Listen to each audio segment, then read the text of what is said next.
En Ukraine, les médicaments d'importance vitale ne peuvent être distribués que par l'État. C'est une obligation légale. Mais à cause de la corruption, les appels d'offres lancés par le ministère de la Santé ont longtemps été remportés par des entreprises avec des prix faussés. Résultat, il y a eu des pénuries.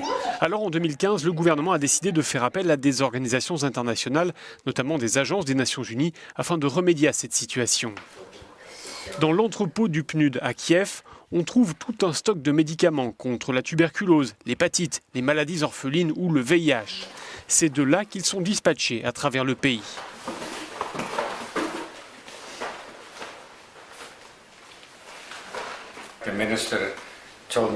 Au ministère de la Santé, on nous a rappelé la loi qui oblige les médicaments à être d'abord centralisés ici avant d'être vendus. En ayant recours à des organisations internationales, l'objectif, c'est d'en finir avec les pratiques anciennes. Ces vieilles pratiques étaient très néfastes. Les gens n'avaient pas accès aux médicaments. Certains des produits que vous voyez là, les Ukrainiens en ont été privés pendant 2 ou 3 ans. Désormais, le système de distribution semble mieux fonctionner. D'après le PNUD, cela a permis au gouvernement d'économiser au moins 4 millions de dollars. Et les médicaments, désormais, parviennent à ceux qui en ont besoin.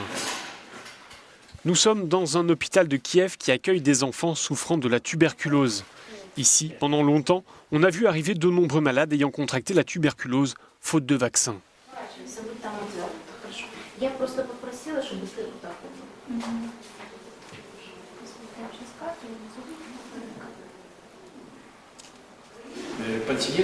C'est difficile de soigner des patients qui n'ont pas été vaccinés en raison des pénuries.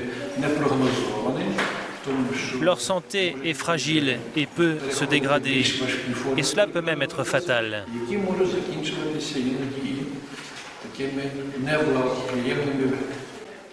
Maintenant que le système d'approvisionnement et de distribution est plus transparent, cela permet de faire de substantielles économies. D'où la satisfaction des responsables de cette ONG qui, depuis des années, se battent pour rendre les médicaments accessibles à ceux qui en ont besoin.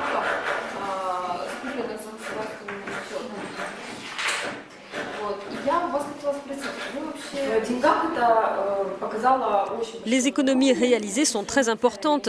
Si on compare les prix auxquels le ministère de la Santé achetait les médicaments et ceux auxquels les organisations internationales les achètent, on voit que cela a permis d'économiser 34 millions d'euros.